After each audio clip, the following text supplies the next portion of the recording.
গত বছর আইপিএলে দুর্দান্ত পারফরম্যান্স করে রাতারাতি ভাইরাল হয়েছিল বৈভব সূর্যবংশী, কিন্তু এবার পরিস্থিতি একটু অন্যরকম।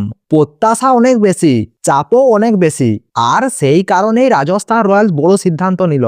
কি সেই সিদ্ধান্ত, কেন বৈভবকে আড়ালে রাখা হচ্ছে, সবকিছু বলবো আজকের ভিডিওতে, তাই ভিডিওটি শেষ পর্যন্ত দেখুন। মাত্র 14 বছর বয়সে আইপিএলে নিজের ছাপ রেখে দিয়েছে বৈভব সূর্যবংশী। গত মরশুমে তার ব্যাট দেখে অবাক হয়ে গিয়েছিল ক্রিকেট বিশ্ব। বড় বড় বোলারদের বিরুদ্ধে নির্ভীক ব্যাটিং, এটাই তার পরিচয়। শুধু আইপিএল নয়, দেশের হয়েও সে ভালো পারফরম্যান্স করেছে, ফলে তাকে ঘিরে আরো উত্তেজনা বেড়েছে। যখন কোনো খেলোয়াড় হঠাৎ করে জনপ্রিয় হয়ে ওঠে, তখন সব থেকে বড় চ্যালেঞ্জ হয়ে দাঁড়ায় চাপ সামলানো, বিশেষ করে একজন 14 বছরের ক্রিকেটারের ক্ষেত্রে। মিডিয়ার আলো, সোশ্যাল মিডিয়ার চাপ সবকিছুর প্রভাব ফেলতে পারে তার পারফরম্যান্সে। আর ঠিক এই জায়গাতেই রাজস্থান রয়্যালস সতর্ক রয়েছেন। আইপিএল চলাকালীন বৈভবকে যতটা কম সম্ভব প্রকাশ্যে আনা হবে। হ্যাঁ, ঠিকই শুনেছেন, সংবাদ মাধ্যমের সঙ্গে তার যোগাযোগ সীমিত রাখা হতে পারে।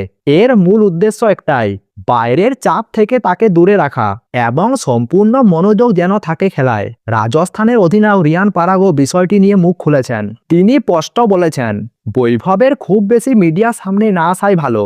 তার কথায়, সময়টা উপভোগ করো, অতিরিক্ত চাপ নিও না। এমনকি তিনি এটাও বলেছেন, জয়সওয়াল যেন বেশি চাপ নেয় আর বৈভব শুধু নিজের খেলাটাই খেলুক। অর্থাৎ বৈভবের কাজ একটাই, মাঠে গিয়ে বল পেলেই বড় শট মারা।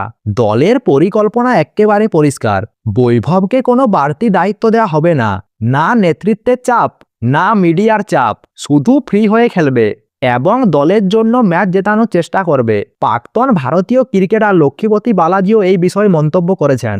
তার মতে, দ্বিতীয় মরশুমে সময়টা কঠিন হয়, কারণ বিপক্ষ দলগুলো ইতিমধ্যে বৈভবকে নিয়ে বিশ্লেষণ করে ফেলেছে। তার দুর্বলতা খুঁজে বের করার চেষ্টা করবে তারা। তাই এবার পারফরম্যান্স ধরে রাখা, এটাই হবে বৈভবের সামনে সব থেকে বড় চ্যালেঞ্জ। সব মিলিয়ে বলা যায়, রাজস্থান রয়্যালস খুব শীঘ্রই স্মার্ট সিদ্ধান্ত নেবে।